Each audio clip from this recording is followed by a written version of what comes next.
Everybody talking and talking, seeking attention, hoping for a mention, holding truth ransom. It's J and D, young king so handsome, talking culture answer. Meta is the answer. We reporting live from New York to Atlanta. Open up your eyes, here's a gift, no Santa. We gon' talk about it, no filter, no censor, cause it's Meta Kings forever. You can help me sing the anthem. Whoa, Meta Kings, As we proceed. yeah, it's the Meta.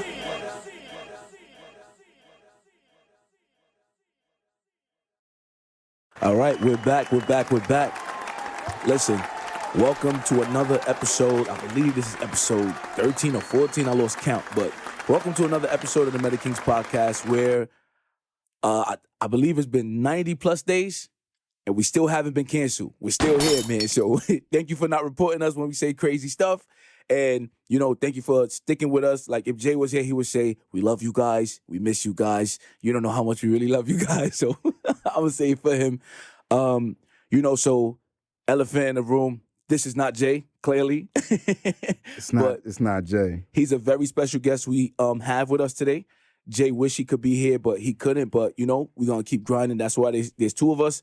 Push the call. So we're going to get right into it. I got my boy Andy C with me. Somebody that I've known for a long time growing up, you know what I'm saying? Somebody that's always been kind of an intellectual in our circle, somebody you could look up to, somebody who knows what he's doing, he knows what he's about. So full disclosure, we have people that kind of hit us up to sponsor different episodes for different reasons, right? And a lot of it, like, you know, with us, we're not just going to take sponsorship for things that don't really make sense. So, you know, most likely, you know, if you want to hit us, you want to sponsor the episode to push the cause of like vampires for New York, we might dub it. That might not be the podcast for that. Word. But, you know, when Andy came to us about what he wanted to speak about, it actually ties into an episode we had in the past about true equality in the system and in America when it comes to, you know, things like parenting, things like custody and things like rights, right? So this is a very important topic.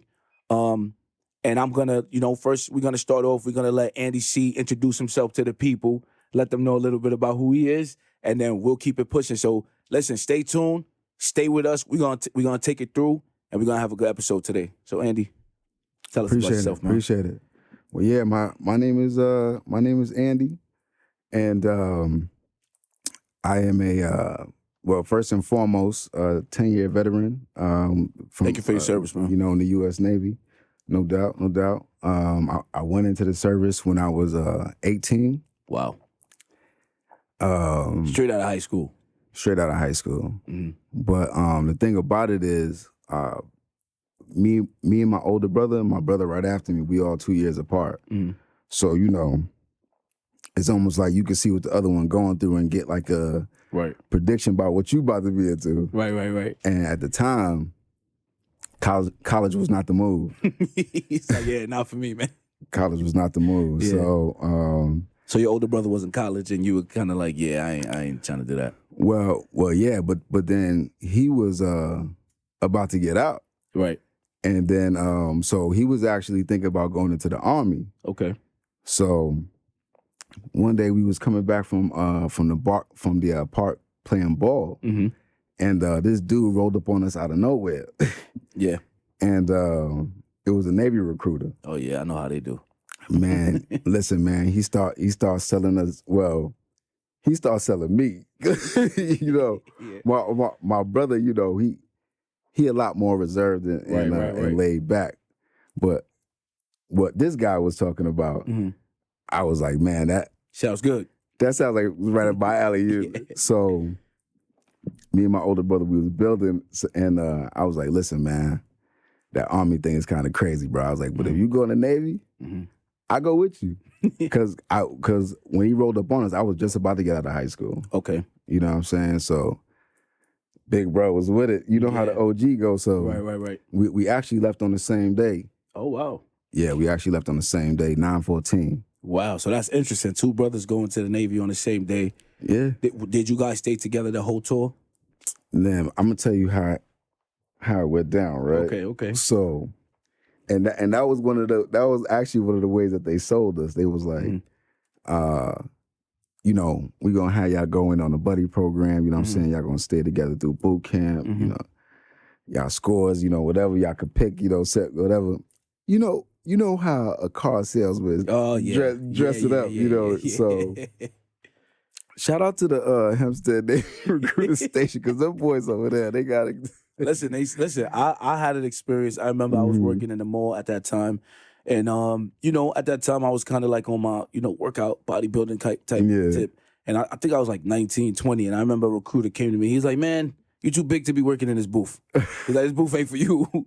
So I'm like, yeah, he right, man. I am too. You know what I'm saying? He started hyping me up. I'm like, I'm long hair, sweater vest. You know what I'm saying? So I had set up to meet with him in the field office. And, you know, he was an intimidated dude, very assertive dude. So I'm like, yo, listen, I gave this guy my commitment to come see him. I'm going to come see him. Got home, tell my mom. She's like, you are not going anywhere. End of discussion. So I knew the day he was supposed to come meet me back at the booth. So I missed work. Yeah. Then they called me like, Dami, there's a guy, a sergeant, Farragut, looking for you. I'm like, I tell him nothing. You know what I'm saying? So I actually missed work a couple days. Hoping he'll let it go. He did let it go. I never seen him again. But like I made it. I listened to mommy. Like, I'll stay home. Yeah, bro. But so thank you for the background. You know what I'm saying? But I definitely want to get into why we're here today, because this is a very serious topic. Yeah.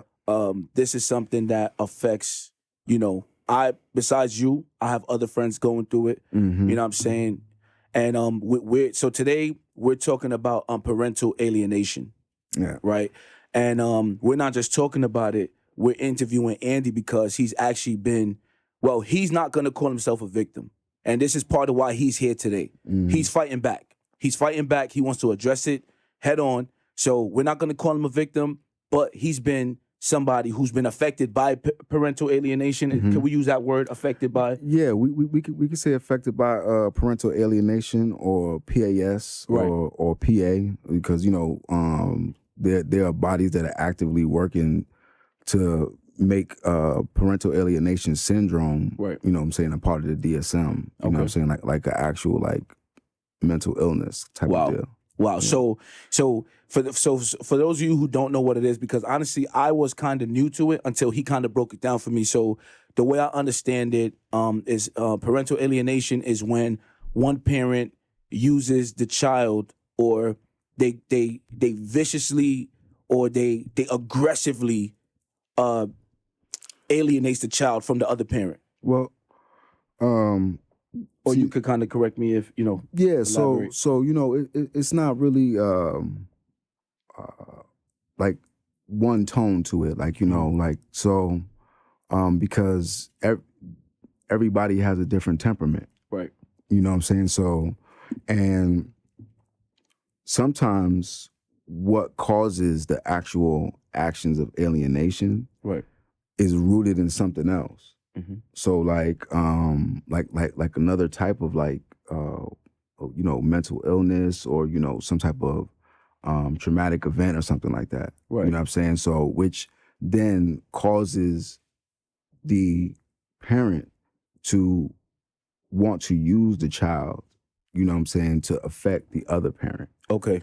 So you're saying that there could be other reasons besides just jealousy, like he got a new girl, alienation. It could be things like mental illness. It could be traumatic incidents, like, different like reasons. It's levels. It's like and you know, some, so they, in the breakdown of it, you know, they have milds, medium, and severe, if I remember correctly, as far as like the patterns of it. Okay. And, you know, it really, the outcomes of it is how it affects the child. Right. So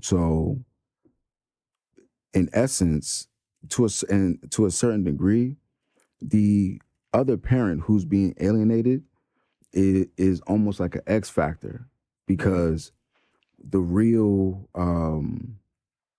I guess, evidence of it is when it comes to the child. Right. That's how you see the manifestation of what's happening through that child. Right. So the alienation, right, it goes in stages. Okay. And you can say that the alienation is complete when the child actually starts to participate in it.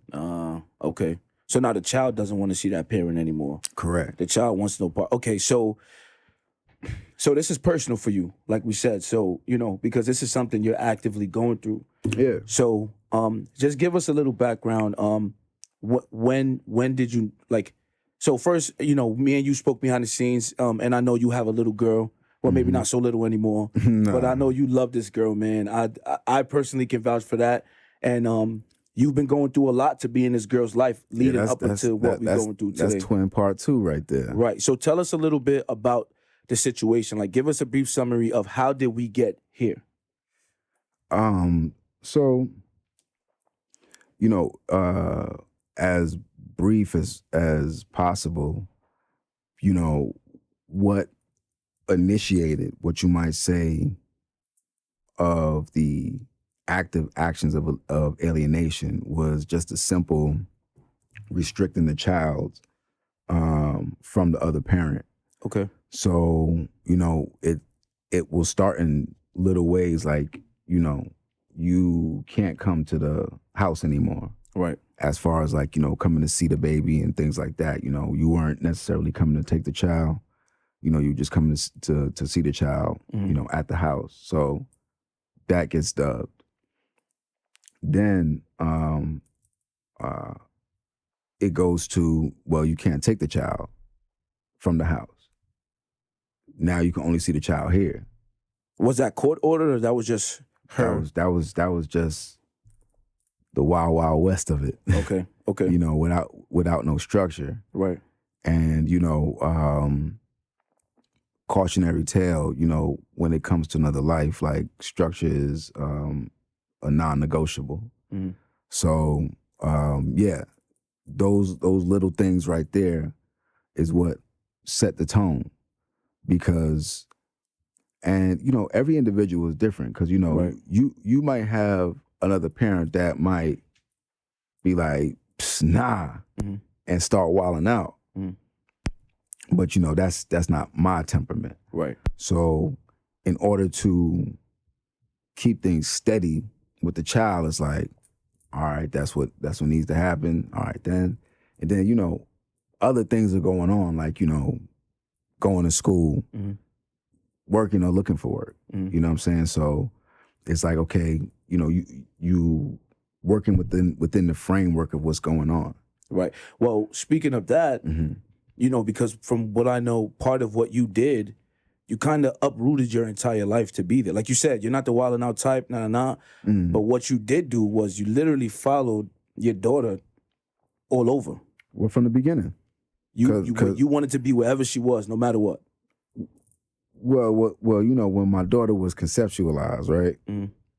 And it was right at the time when I was exiting the world's greatest Navy. Got you. So you got crossroads. It's like you could either go home to New York or you can go to where the child is fixing to be born, Georgia. And I chose, the latter. Go to Georgia. Right. Okay. All right. So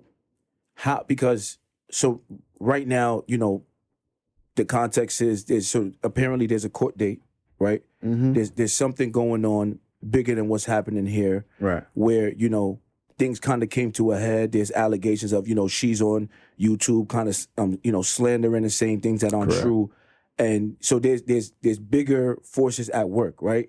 So at what point did you realize, like, okay, I gotta do something about this. I gotta go farther than just maybe casual conversation or trying to handle it internally. When did you realize that this is something you had to take externally? Right. In the beginning. Oh, so from jump, you knew what time it was. In the beginning. So, and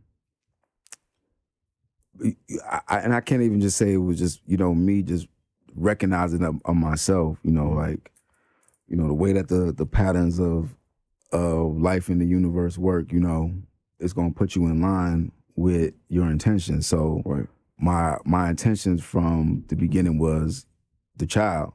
Right. So in the midst of the turmoil, like, meeting people along the way or whatever, and when you're able to be transparent and vulnerable with certain individuals that you build a rapport with, they're going to attempt to assist you. Right. And you got people that hear things like, man, that don't sound right, man. You might want to get you a lawyer, like And then it even came down to like some ladies at the post office that was in the area in Redan, Georgia. They actually gave me a lady card because like they saw my movements because I was mailing the payments. So this is without a court order, whatever. Right. Like I was, I wouldn't even call it payments. I was mailing assistance versus like giving it to them in the hand or whatever because I wanted a record of it. And even back then, I was doing stuff certified mail, and this is back in 2011 type of deal. So these ladies saw my movements, and when them payments stopped because I didn't know where my daughter was at. Right. When they saw me, they was like, "What's up?" Like, I'm like, "Yo, I don't know where baby's at, man." They was like, "Yo, you need to go to court right now." So older ladies, this, that, and the third. Where we come from. Right. I look and I listen, and that's what I did. So take us through that then, because that I don't want to overlook that. That sounds that sounds crazy. So because you were in Georgia, right, when you were given that card. But I was living down there. Right, you moved down there because that's where the baby was going to be born. Yeah, so as soon as I got out the military, you went to Georgia. Me and my dog Chris. Shout out Chris. I'm not talking about a person, but I'll talk about and a lot of people know who Chris is. We went from Japan to Georgia. So if you're in Georgia, the mom's in Georgia, the baby's in Georgia, how did you not know when did your daughter go missing? So this is in top of 2012. And by this time, those little things that I told you about, those little type of like alienating tactics had taken a higher degree of a turn. So, my daughter, she fixing to be 2 years old. And, now the mother is nowhere to be found. And the arena is in such a fashion where nobody's saying nothing. So the grandmother's not saying, hey, her mother, my daughter is here. I'm not asking, right? Because it's weird, right? Like this is a lady that I just met 2 years ago, right? And I'm telling you, stuff was like, it was toxic.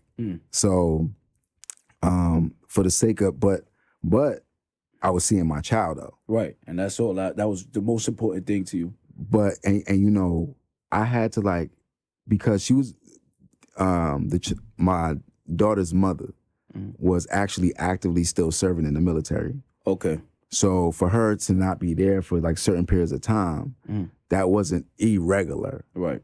So because I was moving around, staying at a base for a certain period of time. Then she would come back to the house. She would come back. But at a certain point in time though, something in my spirit was like, yo, she not on assignment, she gone. So, we're having 10 years in the communications community. That's, that was my job career. I was an IT, and I was on the inside, if you would. Okay. So I still had my tentacles, and then of course my brother who just retired in 2020, he did the whole 20 stretch. Wow. He was still active. Okay. And we don't play about ours. Right. So he was on the hunt for Red October. So we was actually attempting to figure out where she was at because it was confirmed that she was no longer in Georgia. So it wasn't even like a presupposition. Was this confirmed by the grandmother, or this is just something? No, the grandmother never said nothing. Wow. So before her lawyer was constrained to actually give up that information to the court, I already knew where she was stationed at. Because not only did my brother's sources confirm it for me, but because everybody knows in my circle what's going on. Right. So the moment that my daughter was like, because from the period of let's say March to Easter, nobody was at the house. Right. And then nobody was communicating via any device. I couldn't get a hold of the mother. Right. So what I had, but I had already started court proceedings though. So Court proceedings for custody? So for legitimation and joint custody. Okay, for those, because I'm not familiar, so maybe you could tell, what is legitimation? What is that? All right. So to all the fathers out there, and would-be fathers, could-be fathers, having your name on a birth certificate doesn't mean anything in the courts.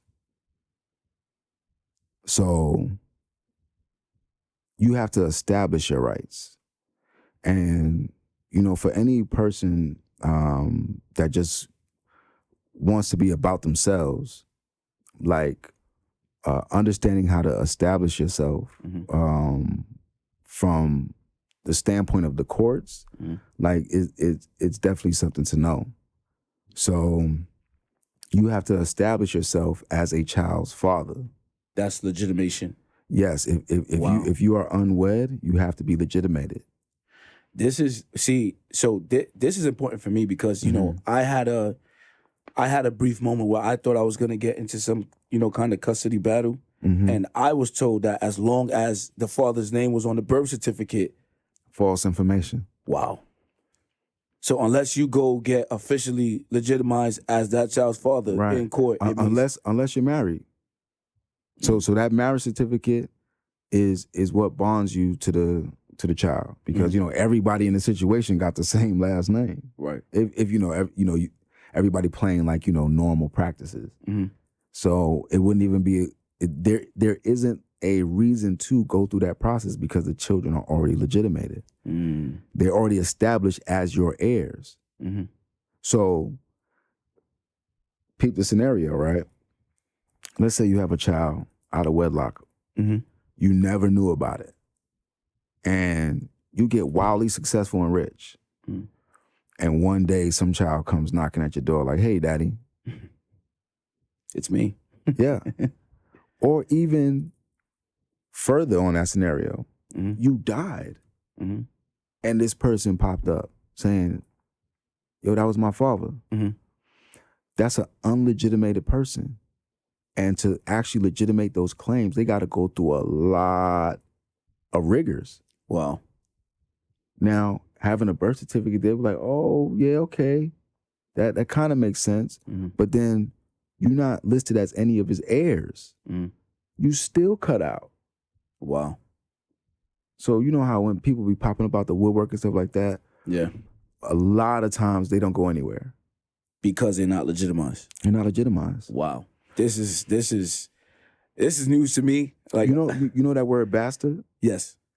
It's actually in the dictionary. It's actually in our Bible too. But like there's a legal meaning to that.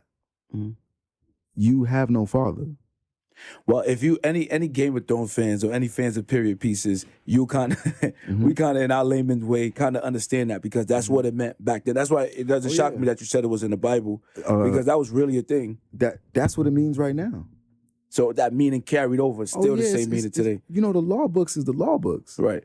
Just because y'all vernacular changed doesn't mean that the court's vernacular changed. Like things are still like, if you are not, even in the hood, if the whole hood knows that that's your child, the court don't know that. Okay, so go ahead. Oh, sorry. No, go ahead. Now there's another way to be legitimated. What's that? Or excuse me, legitimized. Through child support. Okay. We touched on that briefly. Full disclosure, I do not like to get a ton of information before I interview a guest. I like it to be raw and fresh for me, as it is for you guys out there. But you did mention that briefly, and you saw my antennas went up like, who? Like, who puts themselves on child support? You know what I'm saying? Like, especially like, like as a father, I know you. Me, I know myself as a father. I take care of my kids. No child support, no child support. So when I hear like a father who's actually there putting himself on child support, remember I was like, yo, we got to talk about that. You got to kind of, so you want to tell the people, you know what I'm saying? Man, I tell you what, man, in 20 in 22, right? Mm-hmm. It is low key a flex, but in 2012 it was a move of desperation. Mm-hmm. So, and you know, if asked now, 10 plus years later, if I would do it different, I definitely would with what I know now. But at the time, it was the only way that seemed logical to get a hold of my child. Mm-hmm. So, child support and legitimation are two different things, by the way. Right. But when I say you can be legitimized through child support, if somebody brings you into, like, say, oh, that's the father right there, I need him to support, they're gonna establish you.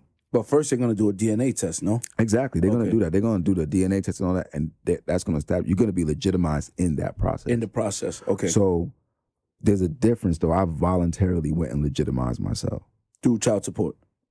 No, so child support is a separate issue. Okay.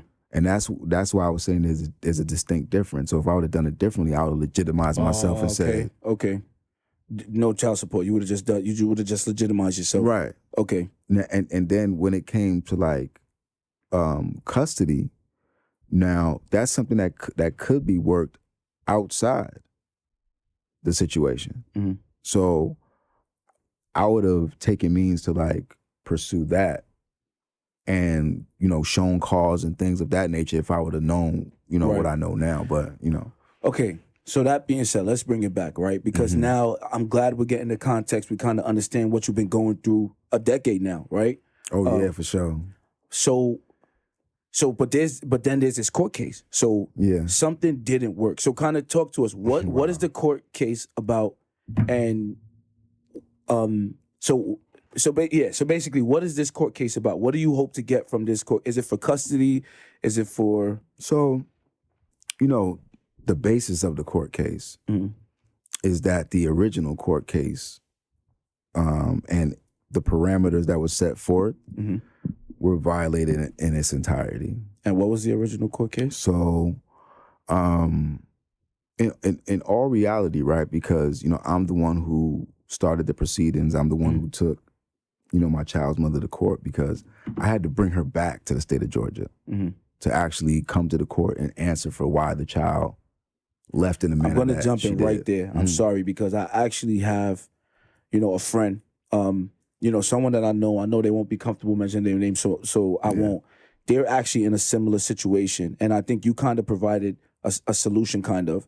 So he's in a situation where his child's mother kind of ran off with the kids. He has no clue where they are. And he's actually been documenting his search on Instagram, going from state to state or whatever looking. So is that a solution where he can go to court and officially, what is it, like sue or whatever, and they'll bring her back?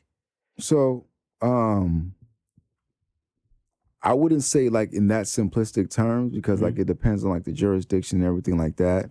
And I had a line on my child's mother. Like she was in the military. Okay. So you can't go but so far. Like you know, once you put the name in, you know, like they actually did an official request. So like, basically she's in the system. So she's easy right. to We need this person. You know what I'm saying? But I had already informed them, like, you know, hey, I know she's on the West Coast. I know that for sure. So yeah. But in terms of that situation right there, everybody's in the system. And if that mother is receiving any type of support from them children somewhere, there's a line to that individual. So in essence, yes is the answer. Like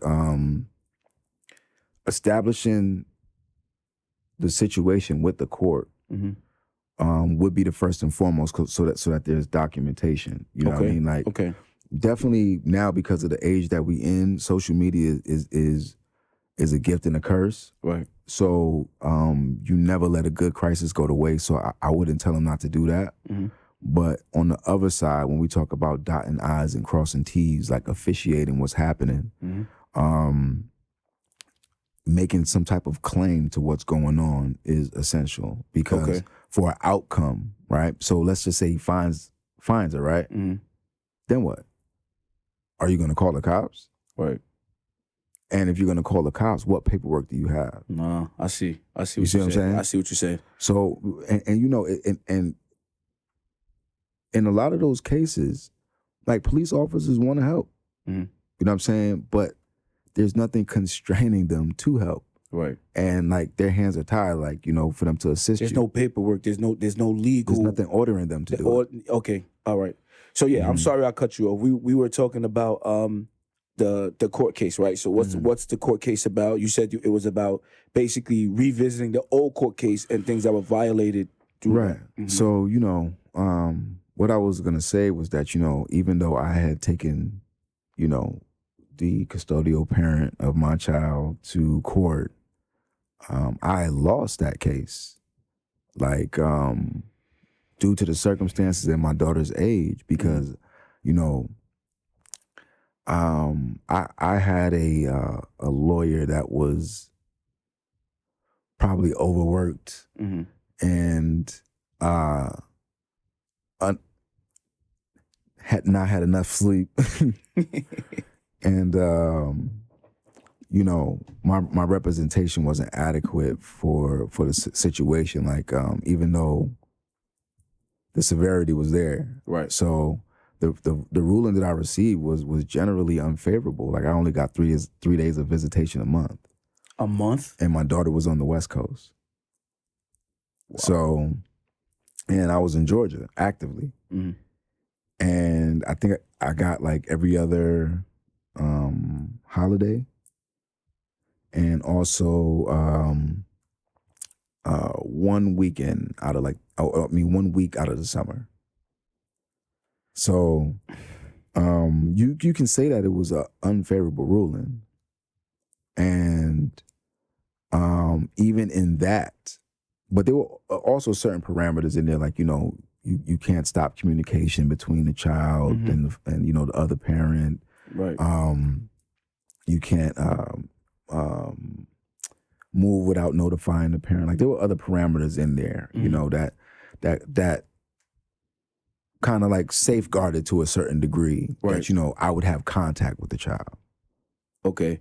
So basically this court case is basically to try to overturn that.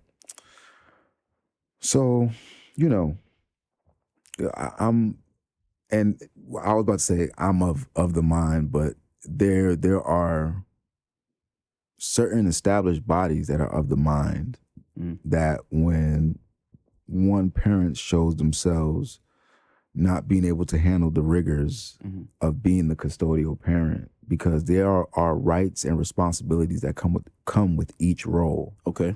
So custodial and non-custodial are not just words that are thrown out there. They're actually titles. Right. And under the guise of, you know, child support and court orders, these titles have rights and responsibilities. Okay. And if one of those titles is unable to handle the rigors of that, then it should be transferred. Got it. Okay. You know? So I know you mentioned earlier that in the first court proceedings, right? You had a lawyer that was overworked and everything, and that's part of the reason why you got the unfavorable ruling. So is or that overpartied, you know, because we was in the A, man. on Peach Street, wilding out For sure. every night? Okay, but so is that why? Because I know we mentioned in the pre-show meeting that you're representing yourself, and I was kind of like, huh? Like, it's honorable, but you sure? He said it's honorable. Listen, you're clearly a well-spoken, educated man. I mean, I'm sure the audience can see that. All things that are true. You know, but, you know, so speak to us about that decision to decide to. I'm my father's son. Oh, of course. Yeah. Of course. You know, and shout out. We already know how that man got down, you know. Yeah, man. May he rise in power. Yes, sir. So, but can you talk to us a little bit about that, the decision to represent yourself? Is that something you feel like you're prepared for? You know, like, talk to us about that. Okay, yeah, sure. First, I would say that any right-thinking person at some point in time, you know, should look to represent themselves, or should I even take it further by saying should look to be self-governing? Okay. So, no puns intended, reading is fundamental. And a lot of time should be spent reading, especially when it comes to our people. Okay. So knowing the law and what it entails, or not knowing the law and what it entails, come with two different set of like outcomes. Okay. And there's no excuses on either side. So when it comes to myself, in answer to your question, I do feel equipped. Okay. To represent myself, and for the duration of my life, I intend to speak for myself. Well, you're pretty good at it. I mean, if I was to judge myself, you're good at it. Well, it's something that my father championed, man. Right. You know what I'm saying? Something that he championed. Like shout out to him. He recognized something, and this is part of the reason why I'm so keen on this situation, if you would, but it's my life. Right. Because those that come from us are us, and once you make a life, and this is my demonstration only because it was demonstrated. Right. Like, you have to be intent, and for every person that means a different thing. Yeah. But just the mindset to be intent on knowing the person that you created as best as you can, providing for that. And I'm the second one. You know what I mean? So for my dad with the first three, I guess it gave him time to like, kind of like, especially when you a new father, right? I attempt to put myself in his shoes. You know what I'm saying? Like how involved you are, or curious you are about this. You know what I'm saying? Yeah, it's an experience, man. This little person, it's an experience. Yeah. Like seeing what it is that's making this thing tick. You know what I'm saying? And I can only speak for myself, but for me, not only what it is that's making it tick, what is your role in that child's life? Sure. Because some people say, I watch a lot of movies and shows, and people will be like, and I guess maybe it's different for women, or certain women. I can't speak for every woman, but you hear a lot where women say like, oh, I knew I was in love the minute the baby came out, the minute I held it. Yeah. Realistically speaking, when I first saw my daughter, my firstborn, in my head, I was nervous. I'm like, damn, like, what do I do first? That's the first thing I was thinking. It wasn't like, oh my, like, it wasn't a Kodak moment. Yeah. It was like, yo, yeah, you're 19, but it's time to man up. It's time to step up. And it was more like, okay, you got to learn what needs to be done to not F this up. You know what I mean? And then I feel like as I started, because me and both my kids, we grew together. So as we grew and as I started to, make my mistakes, drop the baby a couple times, and then you start to realize that, okay, I got this part of it. Now let me focus on the relationship. You know what I'm saying? And that's when it became like we got so close, but it took some time, And I can't imagine being in your position where a court is going to tell me I can only see my child 3 days out the month. Well, see, the thing, man, that you said, man, and I like what you said because, I tell my seed this, that, we growing together. And, in essence, if you really look at it, we all are growing together with our children, even up until the day when we transition. I get older a year, you get older a year. Yeah. And the moment that I come out, I'm actually watching you. Right. Just the same way that you watching me. So that's where I articulate to my child, because I tell her, like, we gonna make mistakes. I say, yo, the same way you making mistakes, I'm making mistakes. Right. But we growing together. So, and to your other point, like, I witnessed my child being born, and it was such a wave of emotion. You know what I'm saying? Like the doctors in Kanye's Georgia, like, they was like, yo, dude he going through something spiritual right now. You know what I'm saying? Because after the doctor, I was the next person to hold my daughter. You know what I'm saying? Like, to lay hands on her, like, and now years later, just being more studied, I understood this. I understand and overstand, like, the significance of that. And like, yo, like, on some realness, like, I felt like I felt the earth shake. Right. You know what I'm saying? So, yeah, man, like becoming a father, and I understand that, you know, on the feminine principle side of it, becoming a mother is also an earth-shattering experience. You know what I'm saying? Right. But I can only speak from a male energy perspective. Right. And, you know, the things that I heard prior to fatherhood, and, you know, you look at it like a cliche, you know, like until you're in it. but when you actually go through that Yeah. transition right there, that initiation, and, you know, I only have one, so I don't know how it is on each turn, but I can attest to it, like, you know, because, and again, every situation is different, but because, you know, I had mine, the significance was there. Right. You know what I'm saying? Because now all of a sudden, like, because, you know, my child was the first grandbaby. Right. And, you know, even though I was a second son, you know, the OG, he can attest to this. Yeah. Your boy was a lot of first for the clan. Yeah. So I guess in some type of form fashion, it was only right that the first grandbaby came from your man. Yeah, listen, you know, I'll give you a hint. That second child is kind of like, all right, cut the cord, let's go home. Let me stop. Like, it's really, listen, I'm a middle child. I'm the second child too. For sure. And my second born, it was kind of like that. It was kind of like it was kind of like a been there, done that, but not like in a cynical way, like, yeah, let's get out of here. It was more like a calm, a relief. Like, all right, I've been through this. I know what this entails, and this ain't your first rodeo. It's not my first rodeo, man. Like I'm the type. I'm a very extroverted introvert. You never know what side of me you're gonna get. Yeah. So I didn't even want to do a second baby shower. You know what I'm saying? That's that Nigerian pride. I don't want to ask for stuff for second time, man. I got it. You know what I'm saying? Well, I actually learned that that's actually customary. Yeah. That after the first one, the second baby shower is kind of like overkill. Can you tell some of my friends that gender reveal, baby shower? You got 5 kids, man. By the third, give it. Let me stop. Yeah, man. Because you know what I'm saying, sometimes y'all be acting too special, man. Because y'all remember hand-me-downs. Oh yeah. Oh yeah. When did we start throwing away good china? Listen, when Amazon came out, it got too easy to click. Now you doing a baby registry for baby number 5? Too much. Y'all wilding out, man.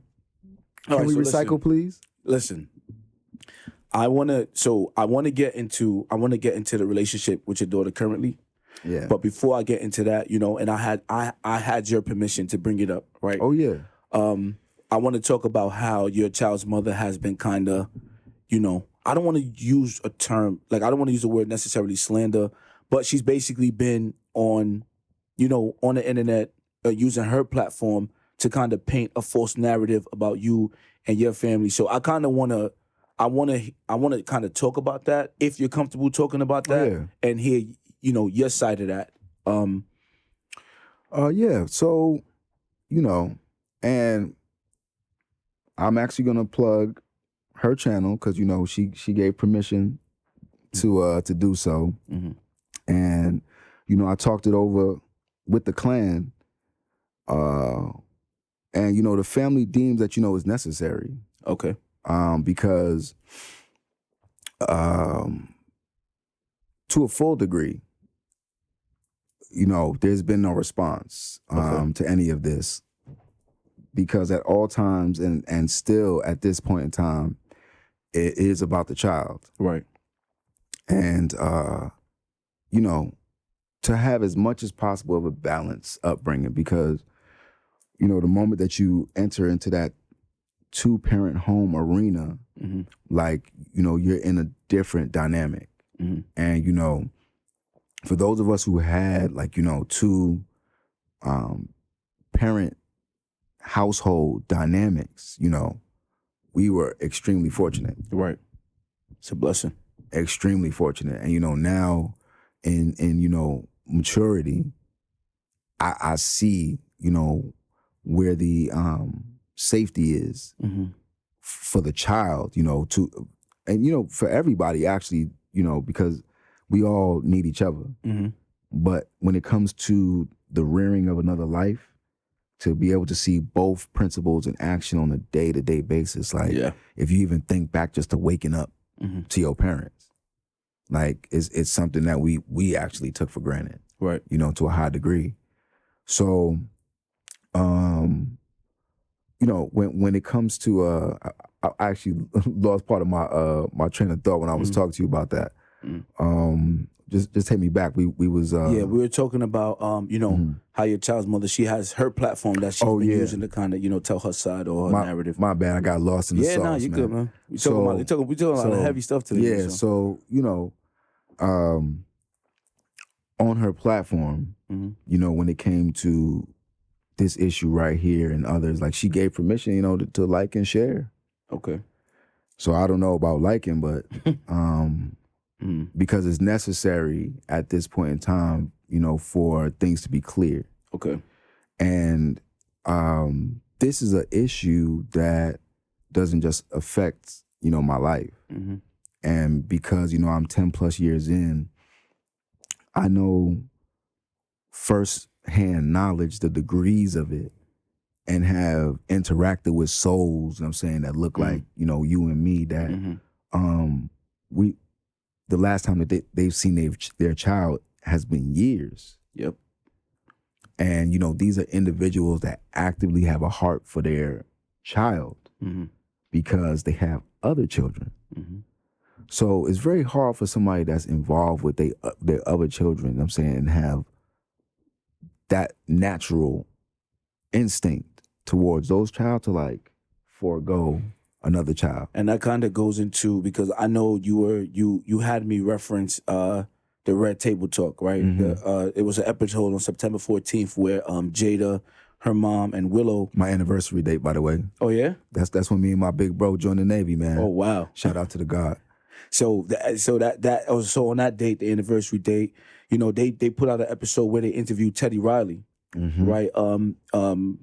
You know, he was a member of the Blackstreet Boys. They put out a lot of hits. He's very influential in the music game, right? And he's kind of going through what you were saying, where I think it's Blackstreet. Yeah, Blackstreet. I said Blackstreet Boys. Yeah. Yeah, sorry, Blackstreet. So my bad, Teddy. Teddy, forgive me, man. But yeah, so he has 9 kids, and he has a strange relationship with one.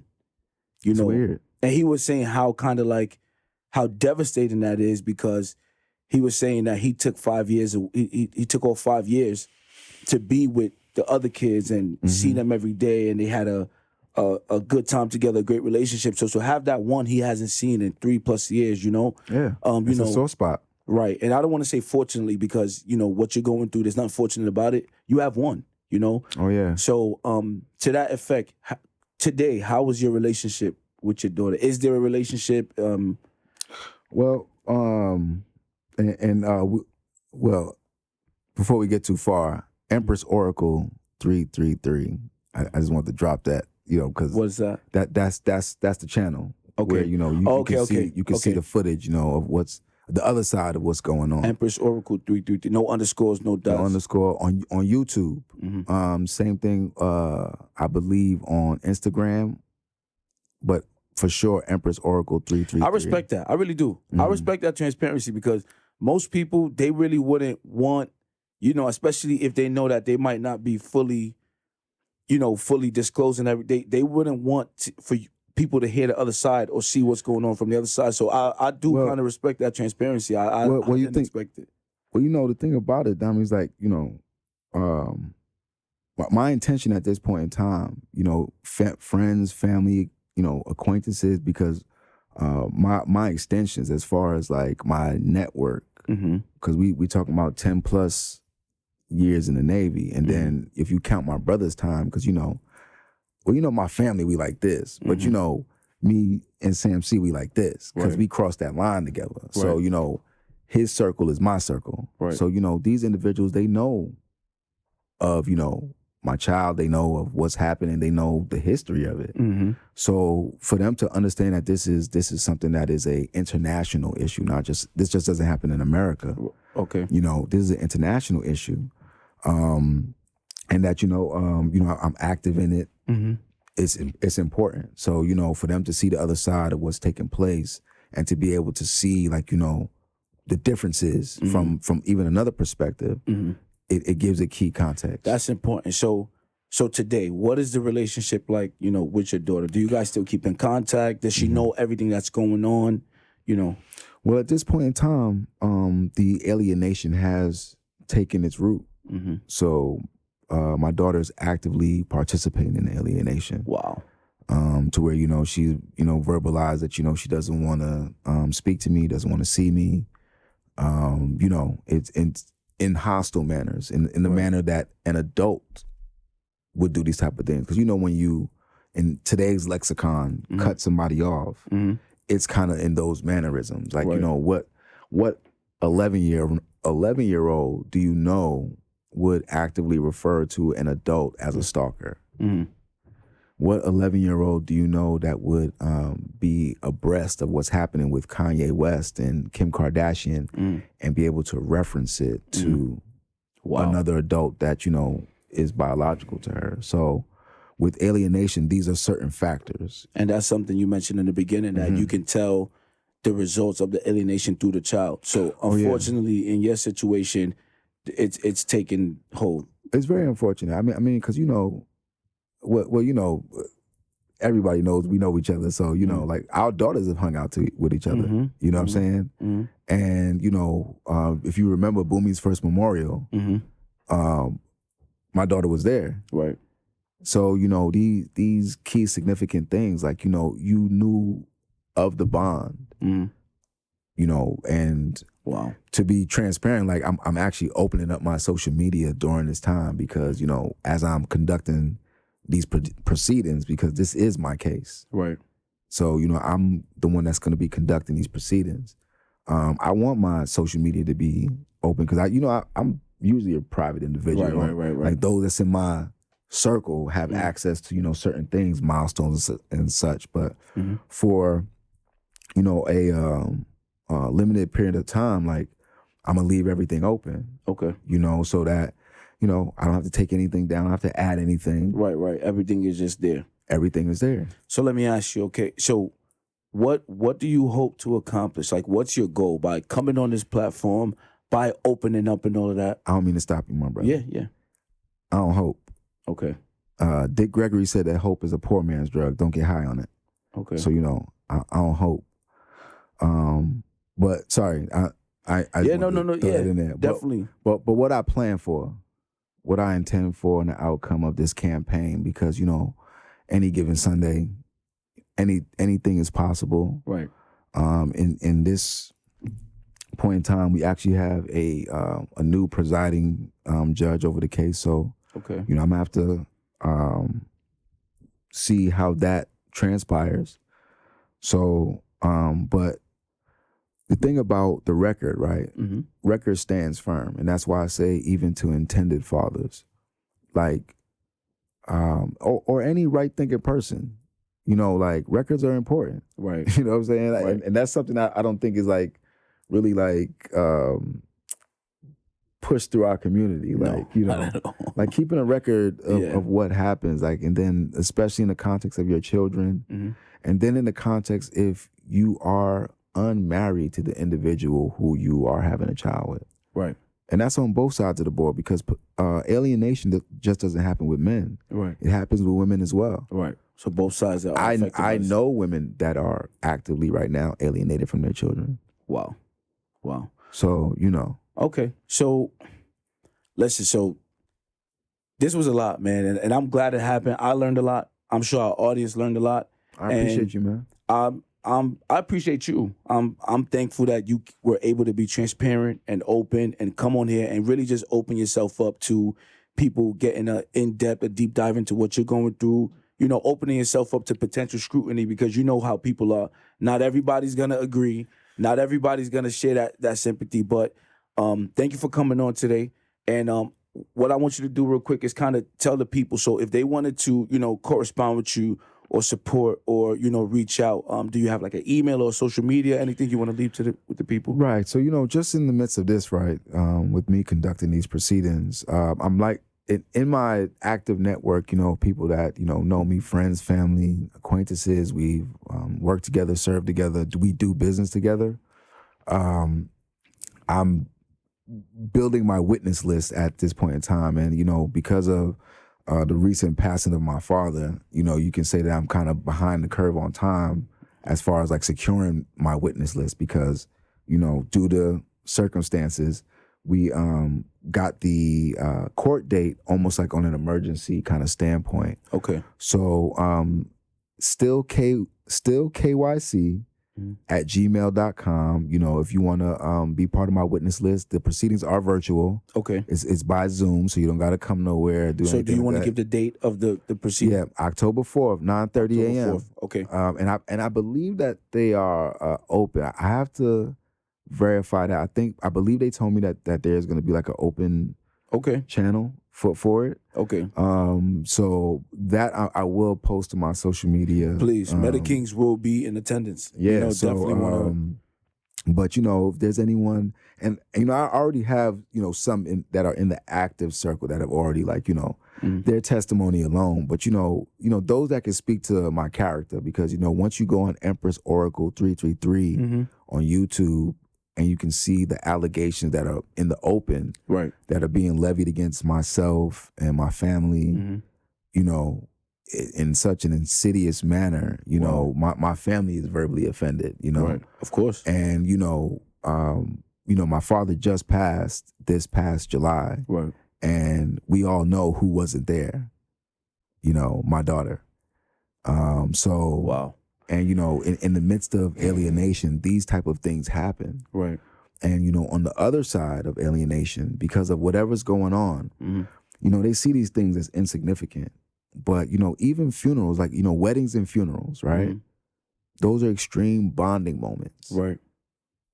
Even in the middle of other bonding moments. Yeah, right. But these are extreme bonding moments because, most times we get together, weddings and funerals. Weddings and funerals. We working to change that, but this is what it is. Right. So, friends, family, acquaintances, STILLKYC@gmail.com. And I'll drop the actual spelling and everything in the video and in the description. So yeah, once again, thank you for coming on, man. And you don't have to be at the whole court proceeding because it actually might take a while because you. But people can tune in. But when it comes to the witnesses though, like right. You just got to log on when they call you, and then, because I'm the one that's representing myself. You have to make that a point because it's important for a man to govern himself and also his family in whatever fashion it is. Right. So with me representing myself, it'll be just us having a conversation, and then somebody that we both don't know asking you questions. She has a lawyer. So her lawyer will be cross-examining. Just like proceeding. But me, man, and those that know me, I'm very purposeful in what I do, and the intention of it. I'm not going to bring you into a situation that's going to be crazy for you. Right. You know what I'm saying? It might be crazy for somebody because I'm else. sure people are worried about. But yeah, listen. So. Unfortunately, that's all the time we have. Definitely want to invite you for a follow-up episode. I'm sure the people kind of want to follow up on what's going on and what the outcome will be. For sure. But, Andy, thank you for coming on today, man. I was very enlightening. You having me, man. Meta-Kings community, Meta-Kings family, thank you for sitting here with us. Appreciate it. Listen, share this. If you know anyone going through something similar, I learned a lot. I'm sure you did. Parental alienation. Parental alienation syndrome. I'm going to post some clips on the Instagram, on the YouTube. Tag a friend. But thank you for tuning into another episode of the Meta-Kings podcast. Oh, sorry. If you don't mind, I do have like an interview that maybe I can drop on your page where people can get some more information. Yeah, for sure. Send that to me. Perfect. So I'll probably add that in too. But thank you. You guys have a blessed week. week. You guys. We love you guys. Jay's not here to give his words of wisdom, but have a good week. That's my word of wisdom. Peace. All right, guys. Peace.